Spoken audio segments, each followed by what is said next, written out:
कल के क्लास तक हमने पढ़ा था, कैबिनेट मिशन प्रस्ताव को हमने डिटेल में चर्चा किया, उस प्रस्ताव को एडॉप्ट भी किया गया, उसके कारण इलेक्शन भी हुआ, इलेक्शन का रिजल्ट भी आ गया। और रिजल्ट में क्या था? सामान्य से मैंने बोला 213 सीट था, मुस्लिम समुदाय से 79 थे और सिख समुदाय से 4 थे। और ऐसे लोग आ गए, रियासतों से कितने लोग आने हैं ये भी चल रहा है। अगर हम बात करेंगे आज हमारा जो डिस्कशन होगा, अगर हम कल के क्लास को आगे बढ़ाएं और हमारे डिस्कशन में अगर चर्चा करें, तो अब हम बात करते हैं इस संविधान सभा के बारे में बात करते हैं। संविधान सभा, कॉन्स्टिट्यूशनल असेंबली के बारे में बात करते हैं कि ये जो संविधान सभा गठित हो रहा है, ये संविधान सभा को लेकर थोड़ा हम इतिहास पढ़ते हैं। और अगर हम इसको लेकर थोड़ा सा इतिहास पढ़ते हैं तो याद रखेंगे, सबसे पहली बार अगर मैं संविधान सभा के बारे में बात करूं तो पूरे भारत में ये मुद्दा आया कहां से था कि भारत देश के लिए संविधान बनाना है। इतिहास पढ़ाया जाता है, सिंधु घाटी सभ्यता से पढ़ाया जाता है। कभी भी तो संविधान बनाने वाला सभा संविधान बनाना चाहिए ऐसा मुद्दा था नहीं। अचानक ये मुद्दा आ कैसे गया, इस मुद्दे के बारे में हम बात करेंगे। तो ये मुद्दा एक्चुअल में स्टार्ट होता है बाल गंगाधर तिलक से। बाल गंगाधर तिलक से मुद्दा स्टार्ट होता है और बाल गंगाधर तिलक ने सबसे पहले एक शब्द प्रयोग किया था जिसका नाम था स्वराज के माध्यम से। बाल गंगाधर तिलक ने सबसे पहले स्वराज के माध्यम से मुद्दा भारत देश में छोड़ा था। स्वराज नाम से ही क्लियर है कि हम ही राज करेंगे। अच्छा, आप ही राज कैसे करोगे? जब आप ही नियम बनाओगे। हाँ, एग्जैक्टली उन्होंने शब्द बोला नहीं कि अलग से हमारे लिए क्या बनना चाहिए, संविधान सभा जैसा शब्द बोला नहीं, लेकिन वो क्या बोल रहे हैं, स्वराज के माध्यम से उन्होंने एक बार बोलना चाहा कि कोई और राज नहीं करेगा, सिर्फ हम राज करेंगे। बाल गंगाधर तिलक ने कहा। अच्छा, अगर मैं बात करूं, अगर यहाँ पे अगर चर्चा करूं 1922 की बात करता हूं, और 1922 में अगर मैं बात करूंगा तो महात्मा गांधी ने अपने पत्रिका के माध्यम से, अपने पत्रिका नवजीवन के माध्यम से बात छेड़ा था कि भारत में ब्रिटिश कानून नहीं चलेगा। ये जो ब्रिटिशर्स 1909 में कानून भेज रहा है, 1919 में कानून भेज रहा है, ये कानून नहीं चलेगा। हमारा संविधान, ये जो कानून है हमारे द्वारा लिखा जाना चाहिए। लेकिन अब जो मैं 7 ईयर लिखता हूं उसको याद रखेंगे 1934। ये लो भाई 1934 बहुत ज्यादा इंपॉर्टेंट। पहली बार संविधान सभा जैसा शब्द प्रयोग किया गया था। और संविधान सभा जैसा शब्द प्रयोग किया गया था, आप याद रखेंगे, एम.ए. राय के द्वारा। ये शब्द याद रखेंगे, ये व्यक्ति का नाम याद रखेंगे बार बार। इन्होंने पहली बार संविधान सभा जैसा शब्द प्रयोग किया था। एम.ए. राय ने पहली बार संविधान सभा गठन का प्रावधान, संविधान सभा गठन का प्रस्ताव रखा था। संविधान सभा गठन का प्रस्ताव रखा था। इन्होंने ही सबसे पहली बार बोला था कि भारत देश का संविधान बनाने के लिए एक संविधान सभा होना चाहिए। ये जो शब्द है, ये पहली बार भारत देश में इनके द्वारा सुनने को मिला जाता है। अन्यथा हमेशा हम एक शब्द प्रयोग करते थे, आजादी, स्वराज, हम ऐसे मुद्दे बात करते थे, लेकिन इस पे कभी बात नहीं कर पाए कि आजादी के बाद क्या, अंग्रेज भारत छोड़ के जाएंगे उसके बाद क्या, हमारे देश का कानून कौन बनाएगा, बनाने वाले लोगों को क्या कहा जाएगा, कहां पे बनाया जाएगा, ये हमने कभी नहीं कहा। तो इन्होंने एम.ए. राय ने कहा था। और याद रखेंगे, इसके बाद अगर मैं बात करूंगा 1935 की, अगर मैं बात करता हूं तो 1935 में इंडियन नेशनल कांग्रेस ने, अभी आप लोग इतिहास पढ़ना शुरुआत किए हो ना, बहुत जल्द इस भारतीय राष्ट्रीय कांग्रेस के बारे में भी सुनना शुरू करोगे। भारत में एक बहुत बड़ा दल है। अच्छा, मैं दल के बारे में तो पहले भी बता चुका हूं, इंडियन नेशनल कांग्रेस एक पार्टी है। इंडियन नेशनल कांग्रेस ने अपने अधिवेशन में संविधान सभा गठन का प्रस्ताव रखा था। उसके बाद वाला आप अगर मैं बात करूंगा, बिल्कुल ये बात पता है, 1942 के बारे में बात करूंगा। पहली बार अंग्रेजों के तरफ से जो पहल हुआ है, ये तो हम भारतीय लोग पहल कर रहे हैं। पहली बार अगर 1942 के बारे में बात करूंगा, ये प्रश्न कई बार पूछा जाता है, और वह क्या है, क्रिप्स मिशन ने यह प्रस्ताव रखा था, ने संविधान सभा का प्रस्ताव रखा था, संविधान सभा गठन करने का प्रावधान किया था। वो बात अलग है कि आपको पता है ये जो क्रिप्स मिशन है वो असफल हो गया था, हमारा संविधान सभा गठन नहीं हो पाया था। इसके बाद अगर मैं बात करूंगा सीधे का सीधा 1946, जिसको आपने कल आपने पढ़ा और जिसका नाम था कैबिनेट मिशन, याद आ रहा है। और कैबिनेट मिशन ने क्या कहा दोस्त, कैबिनेट मिशन ने क्या कहा, भारत के लिए एक संविधान सभा का गठन किया जाएगा और जिसमें पूर्ण सभी लोग भारतीय होंगे, जिसमें टोटल 389 मेंबर होंगे। और उन्होंने तो बराबर ब्रेकअप भी दे दिया कि ये जो 389 मेंबर है उसमें से कल का डेटा आप याद करके देखो, 292 प्रांतों से आएंगे, 93 रियासतों से आएंगे और 4 सीसीए से, याद आ रहा है कल। और हमने उस प्रस्ताव को मान लिया। इसका मतलब जो संविधान सभा का गठन हुआ है वह किनके आधार पर हुआ है, कैबिनेट मिशन। तो कैबिनेट मिशन भारत में सफल हुआ या नहीं हुआ दोस्त, सफल हुआ। लेकिन आज आपको पता चलेगा इन्होंने जो बोला वो सफल हुआ, लेकिन अंततः भारत और पाकिस्तान एक नहीं रह पाए। अंततः आज हम बंटवारा कैसे हुआ उसके बारे में भी जानेंगे। लेकिन याद रखेंगे कैबिनेट मिशन का प्रस्ताव अपनाया गया था और इसी के आधार पर एक संविधान सभा का, या आप लिख सकते हो 389 सदस्यों वाला संविधान सभा का गठन हुआ। ये लो भाई, संविधान सभा का गठन हो रहा है। अच्छा, अगर संविधान सभा का गठन हो रहा है, इसके पश्चात आपको पता है कि ये जब प्रस्ताव आया, सभी प्रांतों में चुनाव हुआ और अप्रत्यक्ष निर्वाचन अपनाया गया। सभी प्रांत के लोग अपने विधानसभा के लिए निर्वाचन उम्मीदवारों को भेजे और उन लोग संविधान सभा के मेंबर भेजे थे। अच्छा चलो भाई, अगर उन लोग संविधान सभा के मेंबर भेजे, आप सबको पता चल गया कि वो 389 मेंबर कौन है, रियासतों से कौन कौन आ रहा है, नाम एकदम फाइनल हो गया। जैसे मैंने कल कहा था, हमारे क्षेत्र से 3 आदमी फाइनल हुए जो चुनाव जीत कर गए थे, पंडित रविशंकर शोक, बैरिस्टर छेदीलाल, घनश्याम सिंह गोप, ये 3 लोग हमारे छत्तीसगढ़ से गए थे। अगर चुनाव जीत कर जाने की बात बोलूंगा, और रियासतों से 3 और लोग गए थे, जिसमें कांकेर जैसी रियासत, कोरिया रियासत के लोग शामिल थे। अच्छा, अब हमको पता चल गया है कि जिन लोग भारत देश का संविधान लिखने वाले हैं, इस संविधान सभा में टोटल 389 मेंबर कब है। अब एकदम शुभ दिन आ जाता है जब पहली बार ये 389 मेंबर भारत के अलग अलग कोने से आकर मिलने वाले हैं। और अगर मैं बात करूंगा, डेट लिखता हूं दोस्त, कभी नहीं भूलना, 9 दिसंबर 1946, 1946। और अगर मैं 9 दिसंबर 1946 के बारे में बात कर रहा हूं, यहां पे आप लिखेंगे और वह रहेगा संविधान सभा का पहला बैठक।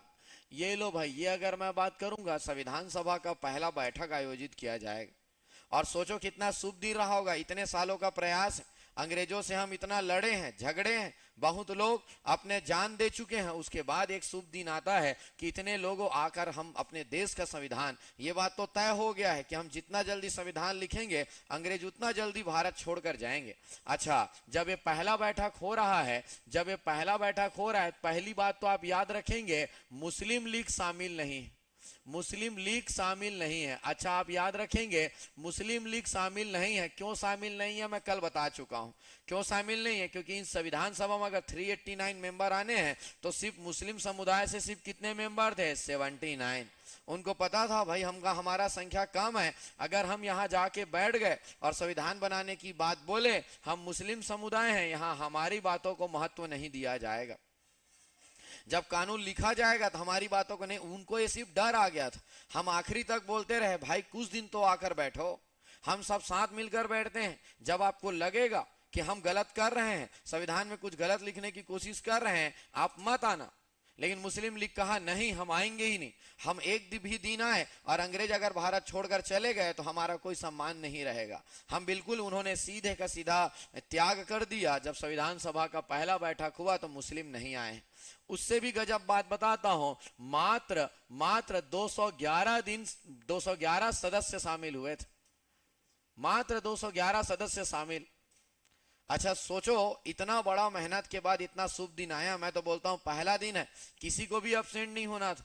लेकिन देखो, अच्छा चलो आप ये बात भी देखो, 211 सदस्य पहले भी दिन आए हैं। 389 में से आप 79 को अगर हटा भी देते हो ना तो अभी भी 310 लोगों को आना चाहिए था। कितने दो लोगों को आना चाहिए? 310, लेकिन आए कितने हैं? 200। अभी भी और 100 लोग गायब हैं। अब प्रश्न बनता है सर इतना क्यों गायब हो रहा है? उसका एक कारण और बताता हूं, रियासत के राजा लोग भी नहीं आ रहे हैं। क्यों नहीं आ रहे होंगे? आपको बात समझ में आ रहा होगा।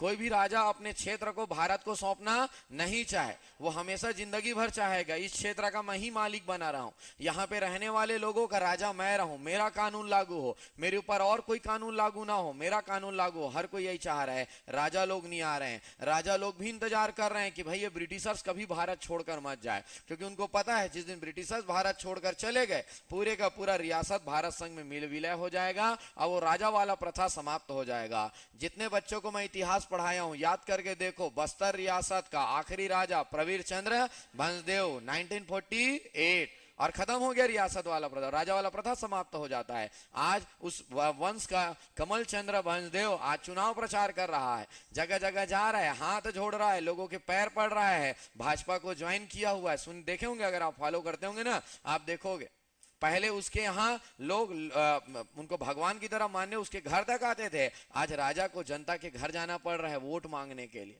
क्योंकि ये भारत संघ बनने वाला है। तो राजा नहीं चाहते थे, कोई नहीं आ रहे, मात्र 211 लोग आ रहे हैं।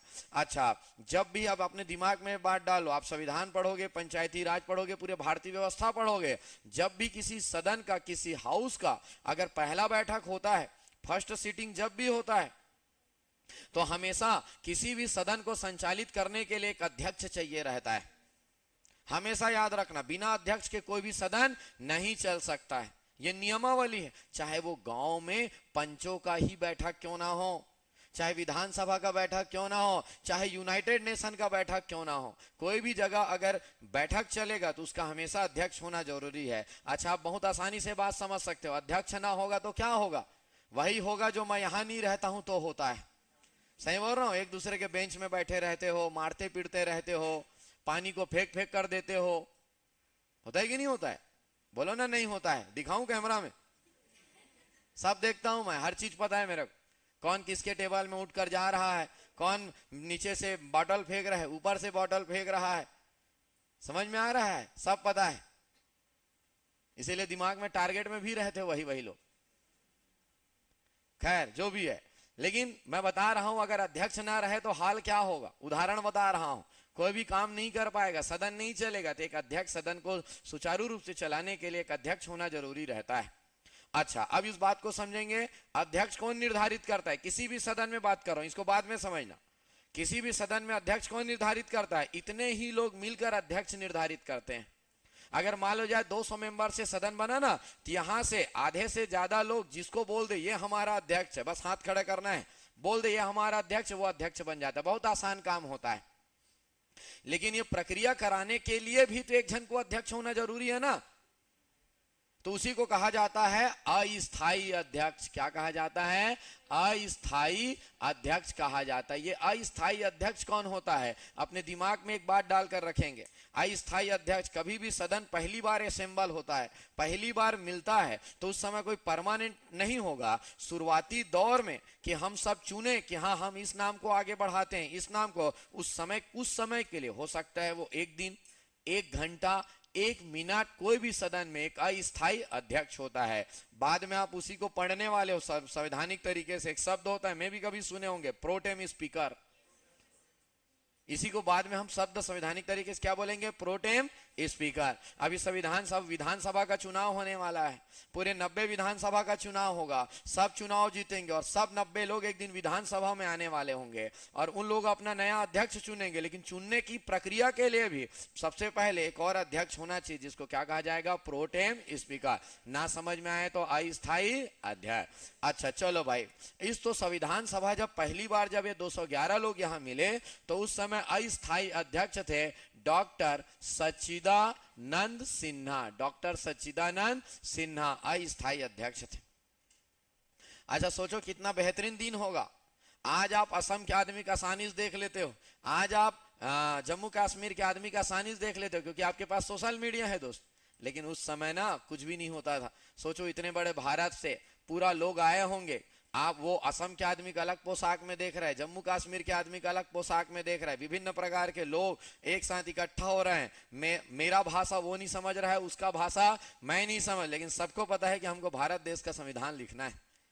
अच्छा, सब आजादी की लड़ाई लड़ने वाले लोग हैं इन लोग, पंडित रविशंकर शुक्ल, बैरिस्टर छेदीलाल, घनश्याम सिंह गुप्त, ये कोई ऐसी ही पढ़े लिखे लोग नहीं, ये सब आंदोलन करता है, सब मिले। कितना बेहतरीन दिन रहा होगा। आए पहला दिन तो दोस्त एक दूसरे को समझने में, हमको क्या करना है कैसे करना है इसी बात पे निकल गया। तो पहला दिन एक दूसरे को जान पहचान में। पहला बैठक 9 दिसंबर। अध्यक्ष कौन था? स्थायी अध्यक्ष डॉक्टर सच्चिदानंद सन। कितने लोग शामिल थे? 211। कौन शामिल नहीं हुआ था? मुस्लिम। अगला हम बात करते हैं, अगला बैठक होने वाला है, याद रखेंगे 11 दिसंबर 1946। इसको कहा जाएगा संविधान सभा का, इसको कहा जाएगा दूसरा बैठक, या संविधान सभा का दूसरा बैठक। और दूसरा बैठक में सर्वसम्मति से निर्णय लिया गया दोस्त कि हमारा स्थायी अध्यक्ष जो होगा, परमानेंट जो अध्यक्ष होगा, यह निर्णय लिया गया है कि वह अध्यक्ष होगा कौन सा? हमारा डॉक्टर राजेंद्र प्रसाद। ये लो भाई, डॉक्टर राजेंद्र प्रसाद, ये हमारे संविधान सभा के स्थायी अध्यक्ष। और जब तक संविधान नहीं बने होगा, मैं भी कभी आपने सुना होगा संविधान बनने में 2 साल 11 महीने 18 दिन, ना समझ में आए ऑन एवरेज लगभग 3 साल लगे थे। कितने दिन लगे थे? 3 साल लगे थे हमारे संविधान बनाने में। और 3 साल तक अगर ये सदन को बैठकर संविधान बनाना है तो उसके अध्यक्ष चुने गए, परमानेंट अध्यक्ष डॉक्टर राजेंद्र प्रसाद। अच्छा, यहाँ पे जो अध्यक्ष बनाया जाता है ना, वो शांत स्वभाव के व्यक्ति को बनाया जाता है, ये भी बता देता हूँ। जो एकदम कोई चिल्ला रहा होगा, कोई हल्ला कर रहा होगा, शांति से हाँ भैया बैठ जाओ, चुप रहो यार, बहुत चिल्लाते हो यार, ऐसा नहीं अमित शाह टाइप उठ के दे देता नादान। ऐसे आदमी का आप बना दोगे ना तो मारपीट हो जाएगा, वहीं फेंक के मार देगा किसी में। जो मैं बोल रहा हूँ समझ रहे हैं? इसमें ना बहुत कभी आपने, जैसे अगर हम बात करें अभी, अगर आप लोकसभा को अगर आप देखते होंगे, ओम बिड़ला को आप देखते होंगे, वो बोलते हैं क्या बोल रहे हो, क्या कर रहे हो, ऐसा आराम से, मतलब वो बताता है कि भाई शांत चाहिए, क्योंकि वहां लोग चिल्लाते हैं। अच्छा, कभी कभी तो फेंक के भी मार देते हैं, सेम पेपर को फेंक देते हैं, नहीं चाहिए तुम्हारा, गलत कर रहे हो तो, ऐसा ऐसा करके फेंक देते हैं। उसके बाद भी शांति होना चाहिए। बहुत शांत मन के आदमी को, जो ज्यादा, जिसके अंदर गुस्सा कभी आता ही नहीं है, उसी को बनाया जा सकता है। किसी गर्म स्वभाव के व्यक्ति को नहीं बनाया जा सकता है। कभी सुनोगे मीरा कुमारी जब थी, कितने शांत स्वभाव की थी वो, एकदम, मतलब समझ रहे हो, ऐसा लगता है वो तो कभी ऊंची आवाज में बोल भी ना पाए। ऐसा ही चल सकता है, दूसरा तेज तर्रार वहां नहीं बैठ सकता, नहीं तो लड़ाई झगड़ा मारपीट हो जाएगा। तो डॉक्टर राजेंद्र प्रसाद क्यों बनाया गया? क्योंकि वो एकदम शांत स्वभाव के व्यक्ति थे। विरोध तो जरूर होगा जी, कोई भी मुद्दा बनाओ ना। अभी लोकसभा में एक विधेयक आया हुआ है कि लड़कियों की शादी की उम्र 18 से बढ़ाकर कितना जाना है? 21। बहुत लोग विरोध करेंगे, क्योंकि बहुत लोग की संस्कृति में 21 साल तक रोकना बहुत मुश्किल है भाई, खासकर ट्राइबल इलाका में, तो विरोध होगा। तो यहाँ पे एकदम शांत स्वभाव के व्यक्ति हमको चाहिए रहते हैं। अच्छा चलो भाई, इसी में अगर मैं बात करूंगा, उपाध्यक्ष के बारे में बात करता हूं। उपाध्यक्ष के बारे में बात करता हूं। उपाध्यक्ष आप याद रखेंगे H.C. मुखर्जी। उपाध्यक्ष कौन थे? H.C. मुखर्जी। अच्छा, जितने लोगों को पता होगा वो बताना मत, याद रखना, कल ढूंढ के लाना कि उपाध्यक्ष में एक नाम और आता है, एक नाम आता है, उसको कल बुक पढ़ना, आपको ये दूसरा नाम मिलेगा। मैं चाहता हूं आप थोड़ा बुक पढ़ने का आदत डालें। तो उपाध्यक्ष कौन थे? H.C. मुखर्जी, जिसको कहा जाता है हरेंद्र कुमार मुखर्जी। हरेंद्र कुमार मुखर्जी। अच्छा, यहीं पर एक और पद अगर मैं बात करूं तो एक है हमारा कानूनी सलाहकार के बारे में बात करता हूं। कानूनी सलाहकार बनाए गए थे B.N. राव कहा जाएगा, बेनेगल नरसिम्हन राव कहा जाएगा। B.N. राव, बेनेगल नरसिम्हन राव, ये कानूनी सलाहकार अपॉइंट किए गए थे। ये 11 दिसंबर को ये काम हो रहा है। याद रखना, प्रीवियस ईयर के क्वेश्चन सॉल्व करोगे, बहुत सारे प्रश्न बन जाते हैं यहाँ से, बहुत सारे प्रश्न। पहला बैठक कब हुआ था? किस बैठक में स्थायी अध्यक्ष चुना गया था? दूसरे बैठक में। यह दूसरा बैठक कब हुआ था? 11 दिसंबर को हुआ था। अध्यक्ष कौन चुने गए? स्थायी अध्यक्ष कौन थे? डॉक्टर राजेंद्र प्रसाद। ऐसा आपको याद रखना है। अच्छा, फिर से एक दिन के गैप के बाद अल्टरनेट डेट में अगर मैं बात करूं, 13 दिसंबर 1946 के बारे में बात करता हूं, 1946। अच्छा, 13 दिसंबर 1946 के बारे में अगर हम बात करेंगे तो यहां पर याद रखेंगे पंडित जवाहरलाल नेहरू, ये लो भाई, पंडित जवाहरलाल नेहरू के द्वारा, पंडित जवाहरलाल नेहरू के द्वारा उद्देशिका प्रस्ताव प्रस्तुत किया गया, उद्देशिका प्रस्ताव प्रस्तुत किया गया। ये लो भाई, इनके द्वारा एक उद्देशिका प्रस्ताव लेकर आया गया है। बाद में बताऊंगा उद्देशिका क्या होता है, बस अभी याद रखेंगे। उद्देशिका मतलब ज्यादा नहीं समझ में आ रहा है तो ये समझ में आओ, जैसे हम सबको यहाँ पे लाके बिठाया गया है।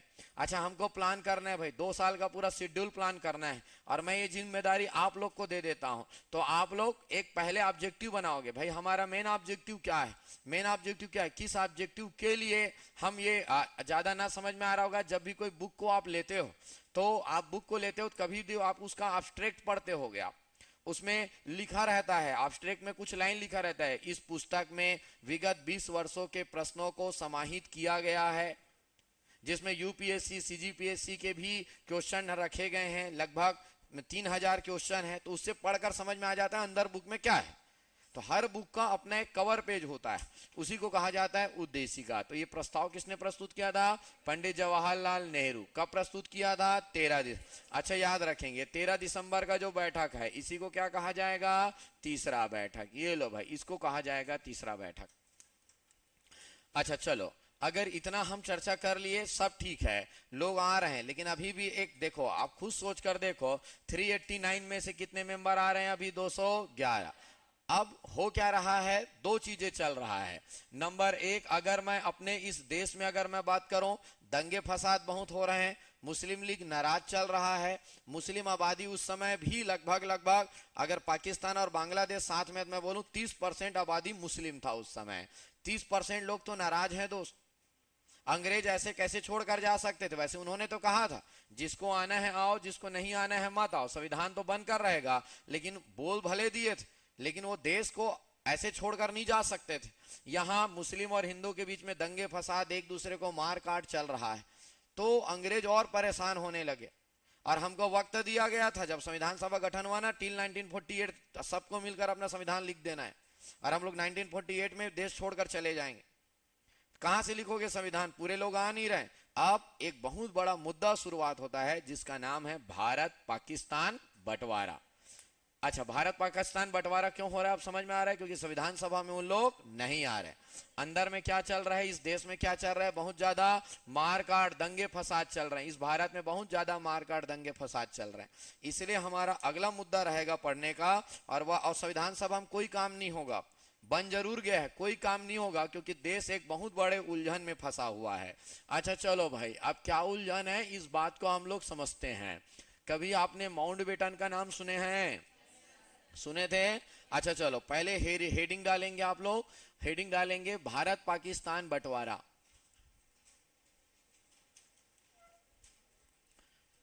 ये लो भाई, अगर हम बात करेंगे भारत पाकिस्तान बंटवारे के बारे में हम बात करते हैं कि भारत पाकिस्तान बंटवारा कैसे होता है।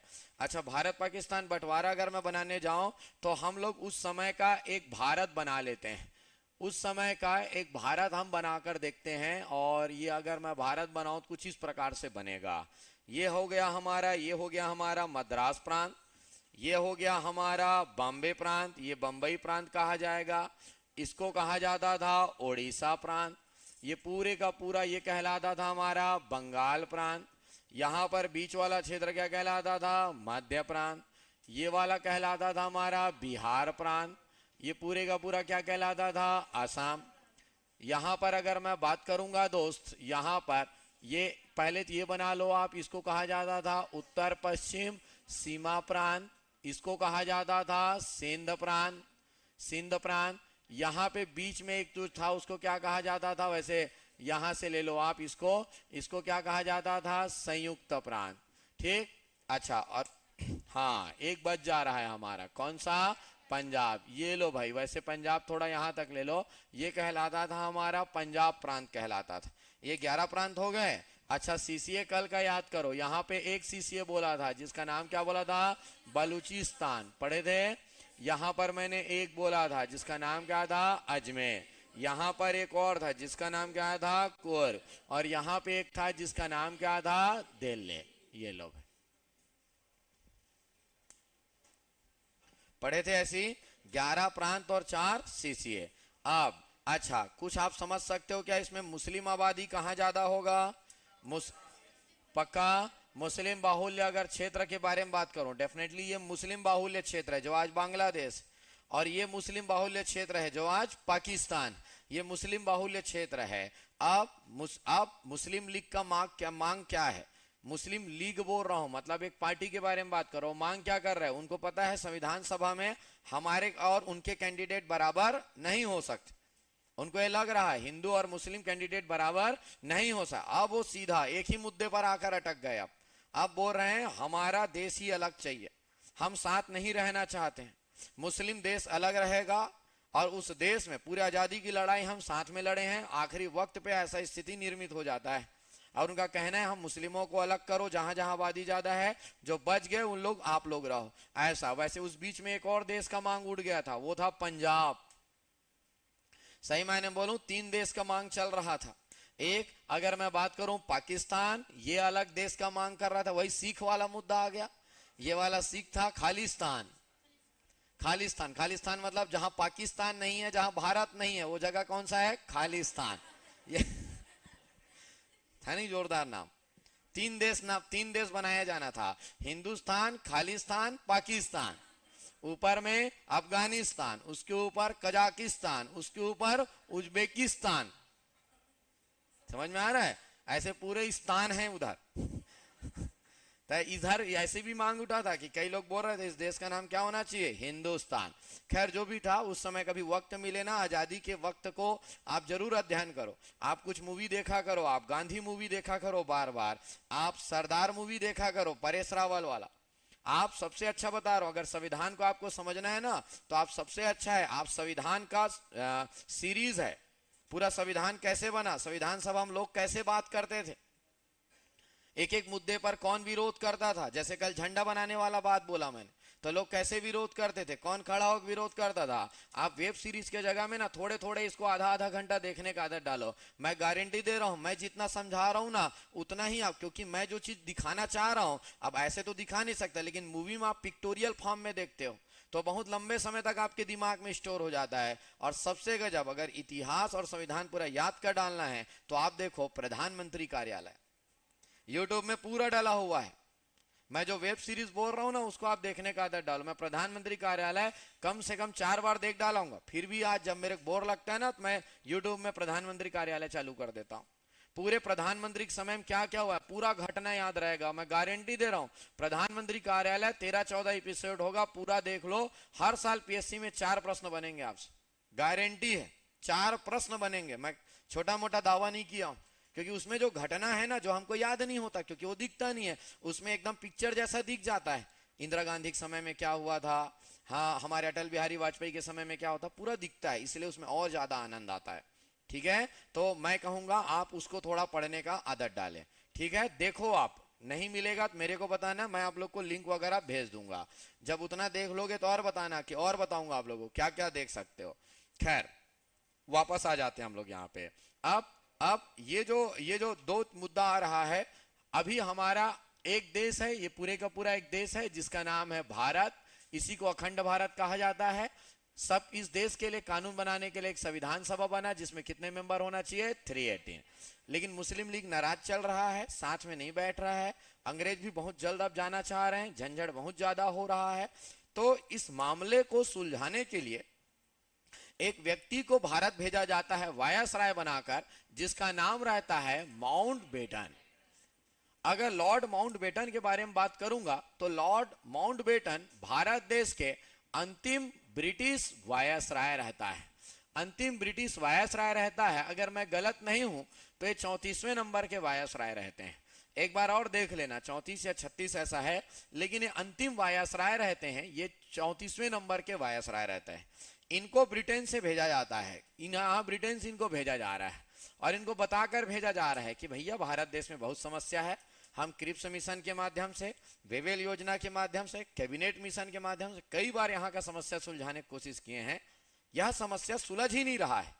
आप जाइए और जाकर कुछ आप आइडिया निकालिए। सबसे गजब बात, जब माउंटबेटन को कहा जाता है बहुत ही चतुर व्यक्ति था कहा जाता है, चतुर, इनके बारे में हमेशा बड़ाई किया जाता है। मतलब इन्होंने जो प्रस्ताव भारत में प्रस्तुत किया था, ये कोई दूसरा नहीं कर सकता था। अच्छा, इसलिए अच्छा माना जा रहा है क्योंकि इन्होंने जो लाकर रख दिया, इंडियन नेशनल कांग्रेस ने भी मान लिया और मुस्लिम लीग ने भी मान लिया, और अंत में इसके बाद कोई झंझट नहीं हुआ। तो इनको कहा जाता है बहुत ही चतुर व्यक्ति थे, समझदार व्यक्ति था, हमारी भावनाओं को समझता था। अच्छा, उससे भी गजब बात, ये एक युवा वायसराय था जो वर्तमान परिस्थिति को समझता था। और सबसे बेनिफिट बात भारत के लिए रहा कि यह जब ब्रिटेन में पढ़ाई कर रहा था तो यह पंडित जवाहरलाल नेहरू का क्लासमेट था, दोनों एकदम खास दोस्त थे। तो जब भारत पाकिस्तान बंटवारा हो रहा था तो उस दोस्ती का प्रभाव दिखता है, उस दोस्ती का प्रभाव दिखता है। इसलिए दिखता है क्योंकि जब बंटवारा होगा बहुत कुछ हमारे तरफ झुका हुआ होता है, लेकिन फिर भी अंततः बंटवारा सफल हो जाता है। तो लॉर्ड माउंटबेटन आया, पूरे भारत भर में भ्रमण किए, जिन्ना जी से मिले, लियाकत अली जी से मिले, सबसे मिले। जितने भी आप बड़े बड़े नेता 14 ठो जो याद करके आए वही असली खिलाड़ी थे। उसमें से आप देखेंगे बहुत सारे मुस्लिम वाले नाम थे, तो 5 वो थे जो कहां से आए थे, मुस्लिम लीग, एक सिख से आया था, एक ईसाई था, एक पारसी था, याद आ रहा है साहब। और शुरुआत के जो डॉक्टर राजेंद्र प्रसाद, पंडित जवाहरलाल नेहरू, इन लोग सब किससे थे, वो 14 लोग वही हैं जो बंटवारा हुआ है। अच्छा, यही 14 हैं जिनके बीच में असली लड़ाई झगड़ा होता था, जिसके कारण पूरा देश उलझा हुआ था। अच्छा, सबसे बात किए, गांधी जी क्या चाहते हैं, नेहरू जी क्या चाहते हैं, सरदार, सबको एक एक करके बात करते थे, एक साथ किसी को नहीं बुलाते थे, बोलते थे सब इंडिविजुअली क्या सोचते हो। सबसे बढ़िया बात किए, और बात करने के बाद उन्होंने कुछ दिनों तक, लगभग 3 महीने तक भारत को समझा, और समझने के बाद एक जबरदस्त प्रस्ताव बनाया। और उस प्रस्ताव को 3 जून 1947, देखो 1947 पहुंच गया मैं, अभी 46 बता रहा था क्या, 9 दिसंबर, 11 दिसंबर, 13 दिसंबर, कब आ गया, जून आ गया, 3 जून 1947। याद रखेंगे, माउंटबेटन योजना प्रस्तुत हुआ, माउंटबेटन योजना प्रस्तुत हुआ। और ये माउंटबेटन ने एक योजना प्रस्तुत किया और उसमें एक लाइन लिख दिया, पहले ही समझा दिया, ये भारत और पाकिस्तान कभी भी साथ साथ नहीं रह सकते, ये मुस्लिम और ये दोनों आबादी साथ में नहीं रह सकते। इन्होंने एक बहुत सुंदर लाइन लिखा, अगर हम ब्रिटिशर्स इन लोगों को शांत कराकर अगर अभी ये भारत को छोड़कर चले भी जाएं तो हमारे जाने के बाद भी एक दूसरे के साथ ये खून की होली खेलते रहेंगे। इससे अच्छा उचित मैं यह समझता हूं कि भारत व पाकिस्तान नामक 2 देश बना दिया जाए, भारत व पाकिस्तान नामक 2 देश बना दिया जाए। ये एक लाइन लिखा गया, इस लाइन से गांधी जी सबसे ज्यादा आहत हुए थे। मैं कभी नहीं सोचा था कि ऐसे कोई 2 देश बनेंगे, लेकिन 2 देश बनाया जाए, भारत व पाकिस्तान नामक 2 देश बनाया जाए। अच्छा चलो भाई, यहां पर भारत और इधर एक पाकिस्तान नामक देश बनाया जाए। अब प्रश्न बना पाकिस्तान में कौन कौन सा क्षेत्र आएगा, किसको किसको कैसे करोगे आप बंटवारा, 11 ठो प्रांत है।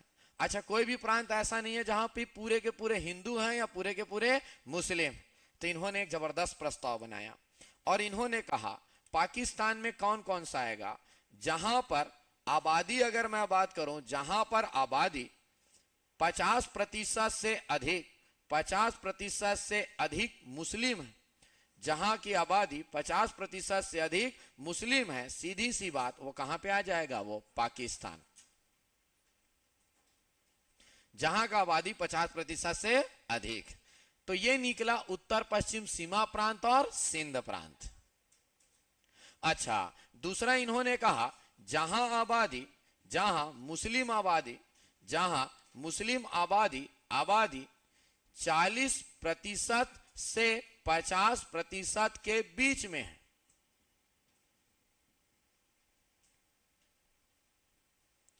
मुस्लिम जनसंख्या 40 से ज्यादा है और 50 से कम, क्योंकि 50 से ज्यादा है मतलब सीधा कहां चले गया, वो पाकिस्तान। अच्छा, 40 से कम है मतलब सीधा कहां जाएगा, भारत। जहां बीच में है मुस्लिम आबादी, वहां पर जनमत संग्रह कराया जाएगा। क्या कराया जाएगा, जनमत संग्रह। अच्छा, प्रश्न बनता है सर जनमत संग्रह क्या है, लोगों का मत पूछा जाएगा। लोगों को पूछा जाएगा तुम कहां रहते हो, वो वोट करेंगे, वो अपने विचार देंगे। अगर वो कहते हैं कि हम पाकिस्तान में रहेंगे, पूरे लोगों को एक साथ, वो बोलेंगे हम पाकिस्तान में रहते हैं तो पाकिस्तान में जाएंगे, वो बोलेंगे हम भारत में रहना चाह रहे हैं तो कहां पे रहेगा वो, भारत। तो यहाँ पे आबाद ऐसा रहेगा। हाँ, सीधी सी बात, अब जो 40% से कम है, जहां मुस्लिम आबादी 40% से कम है, इसका मतलब वहां पे दूसरा वर्ग ज्यादा है, इसका मतलब वो कहां पे आ जाएगा, बाहर। और इस आधार पर जब बंटवारा हुआ दोस्त, इस आधार पर बंटवारा हुआ तो पाकिस्तान में कौन कौन सा क्षेत्र आया, अब सुनते चलेंगे। नंबर 1, उत्तर पश्चिम सीमा प्रांत, पहला। दूसरा यहां क्या आया, दूसरा यहां आया सिंध प्रांत। अच्छा, सीसीए में बात करता हूं, सीसीए में एक सीसीए इनके पास चले गया, कौन सा, बलूचिस्तान।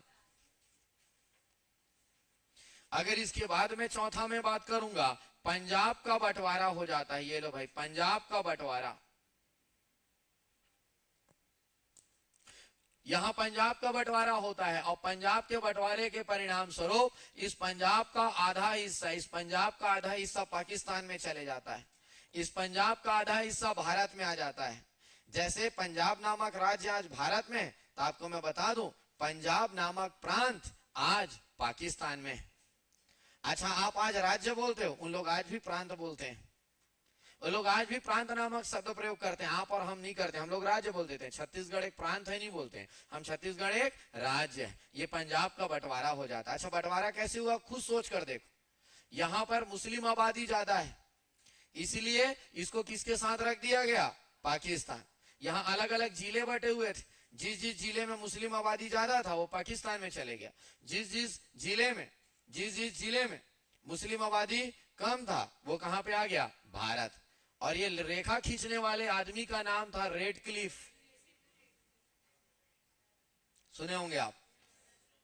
तो ये पंजाब का बंटवारा हो जाता है। अच्छा, मैं बोलता हूं पंजाब का बंटवारा हो गया, और जैसे पंजाब का बंटवारा हुआ है वैसे ही बंगाल का भी बंटवारा हो जाता है। ये बंगाल है, इस बंगाल में इधर मुस्लिम आबादी ज्यादा है लेकिन इधर बंगाली ज्यादा है, जो हिंदू में आ जाते हैं तो बोला जाएगा इसका भी बंटवारा होगा। तो जब इसका बंटवारा हुआ तो ये वाला बंटवारा ऐसा हो गया, ऐसा। ये भी पाकिस्तान, ये भी पाकिस्तान, और ये वाला दो पाकिस्तान बन रहे हैं। अब पाकिस्तान इधर भी बन रहा है, ये लो भाई, ये वाला एक पाकिस्तान बन रहा है, ये वाला भी पाकिस्तान बन रहा है, ये वाला पाकिस्तान। इसका नाम इन लोग बोलते हैं, बोलचाल में क्या बोलते हैं, पूर्वी पाकिस्तान। ये वाले को क्या कहा जाएगा, पश्चिमी पाकिस्तान, ऐसा कहा जाएगा। बंगाल का बंटवारा हो गया। अच्छा, ये राज्य का नाम आप बोलते हो पश्चिम बंगाल, क्या बोलते हो आप, बल्कि ये आपके पूर्व में है। हाँ, जो एक्चुअल बंगाल था ना, जो एक्चुअल बंगाल था उसका पश्चिमी हिस्सा आपके पास आया, इसलिए इसका नाम क्या है, पश्चिम बंगाल। नहीं तो बहुत बार ऐसा प्रश्न बनता है, इंटरव्यू का प्रश्न है कि ये भारत देश के पूर्व में है, उसके बाद भी आप इसको पश्चिम बंगाल क्यों कहते हो, क्योंकि इसका रिश्ता आज से नहीं है, बहुत पुराना है। यह बंगाल का पश्चिमी हिस्सा हमारे पास है, इसलिए इसका नाम क्या पड़ गया है, पश्चिम बंगाल। तो बंगाल का बंटवारा हो गया, पंजाब का बंटवारा हो गया, और याद रखेंगे इन लोग तो वैसे पूरे का पूरा असम मांग रहे थे, ये पूरे का, हाँ अभी भी मांग रहे हो, सही बोल रहे हो, असम को मांग रहे थे। लेकिन असम में ये एरिया में तो ट्राइबल इलाका है, ट्राइबल मुस्लिम नहीं होते हैं, हिंदू होते हैं, ट्राइबल इलाका कैसे दिया जा सकता है। तो इस असम का एक सिलहट जिला दिया गया, ये सिलहट जिला दिया गया। कौन सा जिला, सिलहट जिला दिया गया। ये लो भाई, असम का सिलहट जिला, असम का सिलहट, असम का सिलहट जिला इनको दिया गया। इतने क्षेत्र पाकिस्तान में चले गए। इसके बाद जो बच गया क्षेत्र वो उससे क्या बन गया आपका, भारत। सिर्फ आपको ये याद रखना है, आपको ये याद रखना है, बचा वाला भारत कहलाएगा। भारत के लिए अलग से लिखने का जरूरत नहीं है। और माउंटबेटन ने प्रस्ताव प्रस्तुत कर दिया, ऐसे ही राज्य ऐसे ही रहेंगे, और इस प्रस्ताव को बनाकर सभी नेताओं के पास लेकर गए। महात्मा गांधी को दिखाए, नेहरू को दिखाए, मोहम्मद अली जिन्ना को दिखाए, और ना नुकुर करते हुए सरदार वल्लभ भाई पटेल ने भी एक स्टेटमेंट दे दिया। अगर जिन्ना जी को लगता है कि भारत पाकिस्तान बंटवारा होने से हम खुशी है, तो अब इंडियन नेशनल कांग्रेस भी चाहता है कि भारत का बंटवारा होना चाहिए। सबसे ज्यादा दुखी हुए थे गांधी जी इस बात से। वो कभी नहीं चाहते थे कि ऐसा कोई बंटवारा हमको देखने को मिले, और अंततः सबने उस प्रस्ताव में हस्ताक्षर कर दिया। माउंटबेटन बहुत चतुर व्यक्ति थे, उन्होंने ऐसा प्रस्ताव बनाया ही था ताकि मुस्लिम लीग को भी पसंद आए, इंडियन नेशनल कांग्रेस को भी पसंद आए, और सब ने हस्ताक्षर कर दिया। और सबके हस्ताक्षर होने के बाद, यहाँ के जो बड़े बड़े नेताओं के मानने के बाद, उस प्रस्ताव को माउंटबेटन पकड़ के निकल गए सीधा ब्रिटेन, और ब्रिटेन में जाकर वहां के संसद में प्रस्तुत कर दिए। देखो यहाँ के लोग मान गए, अब हमको भारत देश को आजाद कर देना चाहिए। उन लोग का मामला के लिए अच्छा, उन्होंने माउंटबेटन ने एक बात और बोला, ये जो संविधान सभा है, ये जो संविधान सभा है जिसमें टोटल 389 मेंबर थे, इसके वो लोग जो वो सब लोग अलग अलग क्षेत्रों से चुनाव जीत कर आए थे। जो लोग पाकिस्तान में आ गए उन लोग पाकिस्तान वाले संविधान सभा में बैठेंगे, और जो लोग भारत वाले क्षेत्र से चुनाव जीत कर आए वो किस में बैठेंगे? भारत के संविधान। अलग से और दोबारा इलेक्शन नहीं होगा, अलग से संविधान सभा का गठन नहीं होगा। जो पहले हम संविधान सभा बनाए हुए थे, वही संविधान सभा के वो लोग जो यहाँ से चुनाव जीत कर आए थे, वो पाकिस्तान के संविधान सभा में बैठ जाएंगे, और जो भारत के क्षेत्रों से चुनाव जीत कर आए थे वो भारत के संविधान सभा में बैठकर संविधान लिखेंगे। और जब ये संविधान लिखने का वक्त आया तो हमारे यहां आ गए 299 मेंबर, और बचे हुए 70 मेंबर उनके पास रह गए। आप संविधान 389 मेंबर लिखकर बैठकर नहीं लिखेंगे। संविधान कितने मेंबर लिखकर लिखने वाले हैं? 299। हम लोग अपना संविधान लिखेंगे, उन लोग अपना संविधान लिखेंगे। ये 299 मेंबर द्वारा संविधान लिखा जाता है, भारत देश का संविधान। ये मेंबर लिखने वाले हैं, और अब कोई लड़ाई झगड़ा नहीं होगा, कोई बंटवारा नहीं होगा। अच्छा, और क्या हुआ इस बात को समझो जल्दी से। माउंटबेटन, अगर मैं बात करूं माउंटबेटन द्वारा 4 जुलाई की बात करता हूं, 4 जुलाई 1947 माउंटबेटन इस प्रस्ताव को ले जाकर यहां के संसद में प्रस्तुत कर देते हैं, ब्रिटिश पार्लियामेंट में प्रस्तुत कर देते हैं।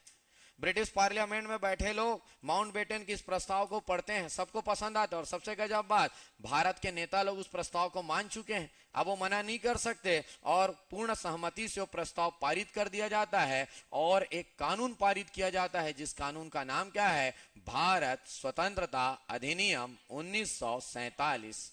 ये आखिरी कानून होगा जो ब्रिटेन से भेजा जाना है, ये आखिरी कानून होना है। तो 4 जुलाई 1947 यह माउंटबेटन प्रस्ताव के बारे में बात करूंगा। प्रस्ताव ब्रिटिश संसद में प्रस्तुत, ब्रिटिश संसद में प्रस्तुत। और अगर मैं एक डेट के बारे में बात करूंगा, याद रखेंगे 18 जुलाई 1947 भारत स्वतंत्रता अधिनियम ब्रिटिश संसद से पारित। भारत स्वतंत्रता अधिनियम के बारे में बात करूंगा। भारत स्वतंत्रता अधिनियम 1947 ब्रिटिश संसद से पारित, ब्रिटिश संसद से पारित किया गया। अच्छा, पहला शुरुआत का क्लास याद करके देखो। मैं जब कानूनों को लिखवाया था तो आखिरी कानून क्या बोला था? भारत स्वतंत्रता अधिनियम। अच्छा, नाम ही है भारत स्वतंत्रता, नाम से क्लियर है क्या लिखा होगा? क्या लिखा होगा? नाम से क्लियर है। इसमें सबसे पहला बात लिखा गया, भारत व पाकिस्तान नामक 2 डोमिनियन स्टेट बनाए जाते हैं। स्टेट ही बोला जाता है, हम देश बोल देते हैं। भारत व पाकिस्तान नामक 2 देश बनाए जाते हैं। इसमें क्या है? इस बिल में एक प्रावधान क्या है? भारत व पाकिस्तान, भारत व पाकिस्तान नामक 2 डोमिनियन राज्य बनाए जाते हैं, या देश समझ लो आप लोग, देश बनाए जाते हैं। और लिख दिया गया 14 अगस्त को पाकिस्तान आजाद कर दिया जाएगा, और 15 अगस्त को कौन आजाद किया जाएगा? भारत। अच्छा, और नीचे में क्या लिखा था? लाइन बहुत गजब लिखे अंग्रेज लोग, बोले हम 15 अगस्त के बाद भारत छोड़कर चले जाएंगे। आप लोग अपना संविधान लिखते रहना, आप लोग अपना संविधान लिखते रहना, हम लोग आपके संविधान बनने तक का कोई इंतजार नहीं। अच्छा, आपको याद आ रहा है इससे पहले वो क्या बोले थे? आप लोग पहले अपना संविधान लिखो, लिखकर तैयार कर लो, उसके बाद हम देश छोड़कर जाएंगे। लेकिन अब बोल रहे हैं अब नहीं रह सकते तुम लोग के साथ, इतना हिम्मत नहीं है। हम लोग 15 अगस्त के बाद पूरे के पूरे यहां से निकल लेंगे। आपके आंतरिक मामले अब आपको खुद सुलझाने होंगे, खुद हैंडल करने होंगे। आप अपने मामलों को निपटाना और हम अपने मामलों को निपटाएंगे। अच्छा, लेकिन उन्होंने एक शब्द बोला है डोमेनियम। डोमेनियम का मतलब क्या होता है? वो छोड़कर तो चले गए और बोले अंदर में लड़ाई झगड़ा होगा, तुम्हारी जिम्मेदारी है, लेकिन तुम्हारे संविधान बनते तक अगर कोई आपके ऊपर आक्रमण करता है, अगर कोई आपके ऊपर आक्रमण करता है, कोई लगता है आपको नुकसान पहुंचाएगा, मैं आपकी रक्षा करने की गारंटी देता हूं। मैं आपकी तरफ से लड़ने के लिए मैं जा जरूर रहा हूं, लेकिन आपकी सुरक्षा की गारंटी मैं लेता हूं। और ये जिम्मेदारी उनको रखना पड़ेगा, क्योंकि वो 200-200 साल तक हमारे ऊपर शासन किए हैं। इसको बोला जाता है डोमेनियम। डोमेनियम का मतलब ये होता है जब आपकी सुरक्षा की गारंटी कोई और लेता है कि मैं तुम्हारी सुरक्षा करूंगा, तो आप बोलोगे मैं डोमेनियम। बाह्य मामलों में, एक्सटर्नल अफेयर में अगर किसी विदेशी हस्तक्षेप होगा, फॉरेन इंटरफेस होगा, उस समय को कहा जाता है डोमेनियम स्टेटस। भारत और पाकिस्तान को, अच्छा भारत को लेना जरूरी था कि नहीं था जी? पक्का?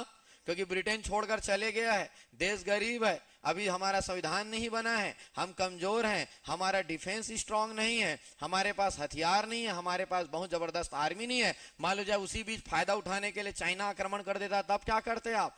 क्या लड़ पाते क्या आप? एक गया है, उससे बड़ा वाला आ जाता, नहीं तो मुश्किल से देख भागा है, भागे निकला नहीं है, दूसरा वाला आ गया है लड़ाई झगड़ा करने के लिए। क्या कर दे? उस समय ब्रिटेन बोल कर गया। हम डोमेनियम स्टेटस का दर्जा देते हैं। अगर आपको कभी भी अगर लगेगा एक्सटर्नल आपके ऊपर कोई आक्रमण होता है, डेफिनेटली उस अटैक का जवाब देने के लिए हम जरूर आएंगे। तो इसको कहा जाता है डोमेनियम स्टेटस। हाँ, बाद में जब हमारा संविधान बनकर तैयार होगा तो हम अपने आप को संपूर्ण प्रभुत्व संपन्न शब्द लिखकर कंप्लीट कर देंगे और बोलेंगे हम किसी के अधीन नहीं। लेकिन अभी जरूरी था, इसलिए हमको क्या दिया गया था? डोमेनियम स्टेटस का दर्जा। वो बात अलग है, 2 साल पहले कंगना रनावत एक बोल दी थी कि भारत आज भी डोमेनियम स्टेटस का दर्जा है, भारत आज भी गुलाम है।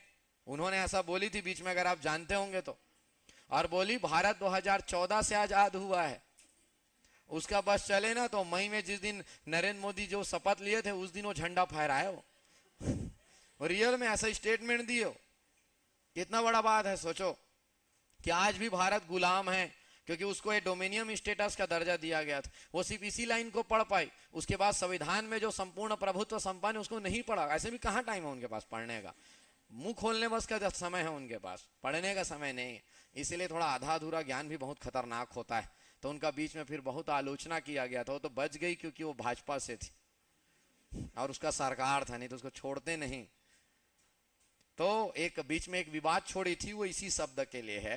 खैर, तो आप याद रखेंगे। और आखिरी में हो गया भारत पाकिस्तान का बंटवारा, उन लोग अलग हो गए, ये 2 हो गया। अच्छा याद रखना, उस समय जब बंटवारा हुआ तो ये भी पाकिस्तान था और इसको भी रेड क्लिफ लाइन कहा जाता है।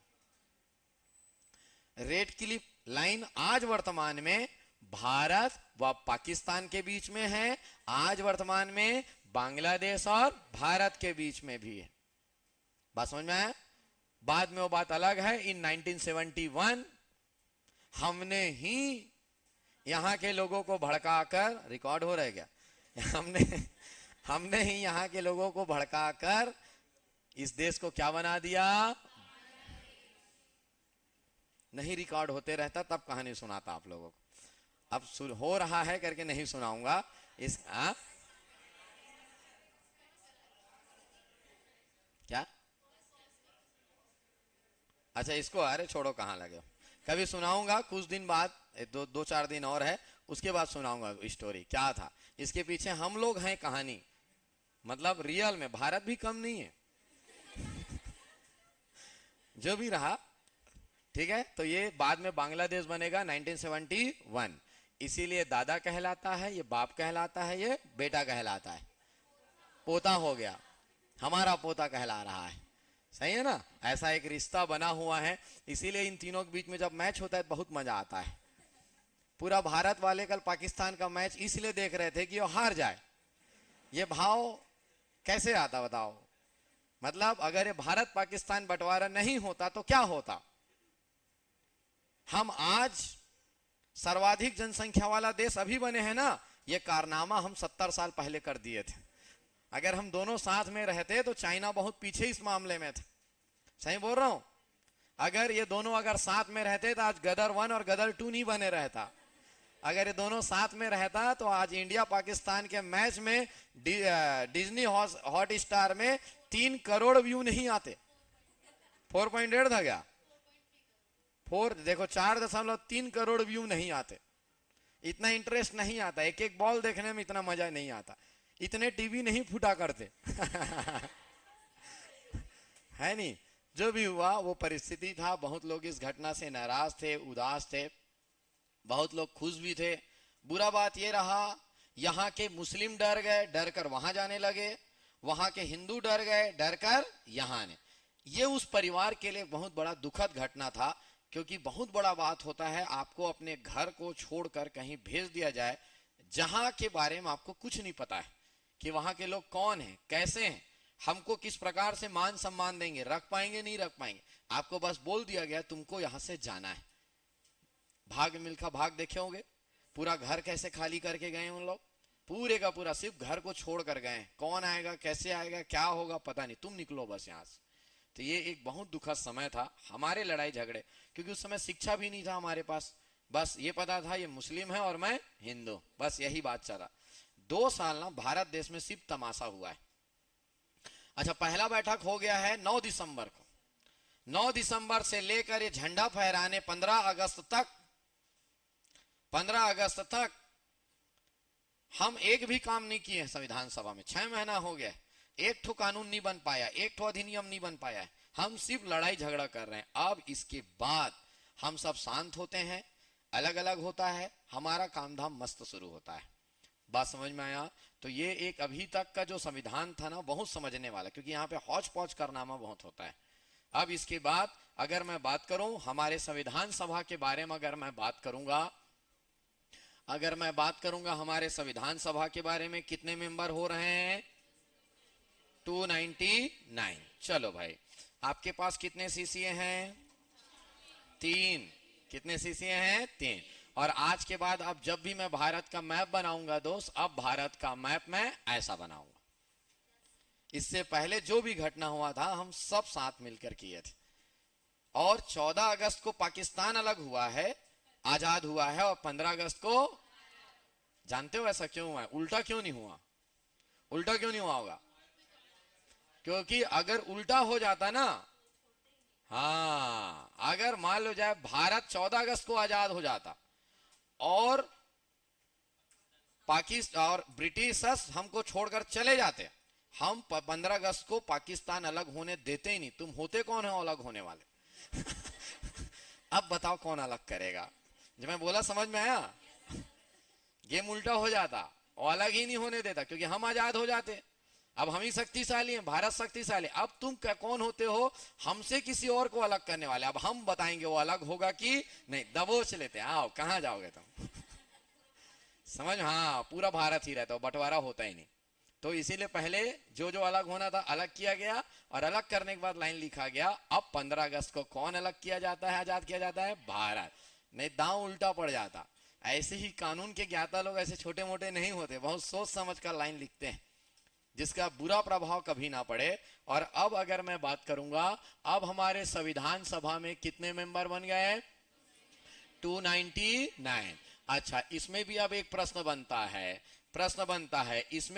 इसमें निर्वाचित मेंबर कितने थे, ये एक प्रश्न बनता है। और इसमें चयनित मेंबर, चयनित वही थे दोस्त जो कहां से आए थे? रियासतों से। कहां से आए थे? रियासत। अच्छा, याद रखेंगे ये रियासतों से कितने मेंबर? अब 70। कितने? 7। अच्छा, 70 रियासतों से। अच्छा, पहले कितने आए थे रियासतों से? 93। इसका मतलब 13 रियासतों के राजा कहां पहुंच गए हैं? पाकिस्तान। हमारे पास कितने आ गए? 7। अच्छा, 299 में 70 चले गए, तो यहां कितने बच गए दोस्त? 229 इलेक्टेड मेंबर थे। अच्छा, 299 इलेक्टेड मेंबर का और बंटवारा करता हूं। मैं बोलता हूं इनमें से कितने प्रांतों से थे और कितने सीसीए से थे? बता पाओगे क्या आप? सीधी सी बात है, 3 को यहां रख दो तो कितने बच गए इधर? 226। समझ में आ रहा है। और अब इतने 299 मेंबर, ये जो 299 मेंबर है, भारत पाकिस्तान का मुद्दा अलग हो गया है और अब इतने लोग मिलकर भारत देश का संविधान लिखने वाले हैं। हाँ, अब उन लोग भी शांत बैठकर अपना काम करेंगे, हम लोग भी शांत बैठकर अब अपना काम करेंगे, संविधान बनना शुरू होता है। अच्छा, एक चीज को और समझेंगे आप। अच्छा, अभी आपने 14 सदस्यों वाला मंत्रिमंडल का कल गठन किया था क्या अंतरिम, वो भंग हो गया। क्यों भंग हो गया समझ में आ रहा है? क्यों? क्योंकि उसके मेंबर कहां पहुंच गए हैं, पाकिस्तान। समझ में आ रहा है? अब फिर से एक मंत्रिमंडल का गठन होगा जिसको कहा जाएगा स्वतंत्र भारत का पहला मंत्रिमंडल। कल वाला कौन सा मंत्रिमंडल था? तो यहाँ पे डेट लिख देता हूं, 15 अगस्त 1947 के पहले जो मंत्रिमंडल था उसको क्या कहा गया था? अंतरिम मंत्रिमंडल। अच्छा, यहाँ पर अब क्या बनने वाला है? स्वतंत्र भारत का पहला मंत्रिमंडल। अच्छा, कल याद करके आए थे ना, तो कल क्या करके आने, समझ में आया कि नहीं आया? कल भी 14 याद करके। अच्छा, आपका आसान बात बताऊं, आसान बात यह, बहुत लोग कॉमन है, वही रहेंगे, वही खाद्य, डॉक्टर राजेंद्र प्रसाद, खाद्य मतलब खाद्य, कृषि मतलब कृषि, कुछ ही बदलेंगे। और सबसे अच्छा याद करने का टेक्निक बताता हूं, इधर विभागों का नाम लिख दो, इधर अब विभागों का नाम लिख दो, यहां मंत्रियों का नाम लिखते जाओ, बहुत सारे मैच हो जाएंगे तो याद करना आसान हो जाएगा।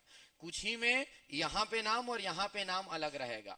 विभागों के नाम, जैसे यहां पे एक विभाग क्या लिख देता हूं, खाद्य एवं क्या लिख देता हूं मैं, कृषि, डॉक्टर राजेंद्र प्रसाद। जो मैं बोल रहा हूं समझ में आया तो याद नहीं करना पड़ेगा, दोनों साइड क्या रहेगा, डॉक्टर राजेंद्र। और सबसे सीजीपीएससी 2021 में जो प्रश्न पूछा गया था उसमें यही प्रश्न पूछा था, 4 मंत्रियों के नाम दे दिए और पूछ दिए गए इनमें से कौन सा ऐसा मंत्री है जो अंतरिम और स्वतंत्र दोनों समय नहीं था। जैसे डॉक्टर राजेंद्र प्रसाद दोनों समय थे, लेकिन अभी नया नया 2-3 ठो नाम मिलेगा जो दोनों समय नहीं था, अलग अलग था। तो इसका आंसर आप तभी दे सकते थे जब आपको ये टेबल याद रहेगा। मैं जो बोला समझ आया हो ना आया हो, कल ये याद करके आना है। जो बोला समझ में आया? ठीक है, कल ये 14 पूछूंगा मैं।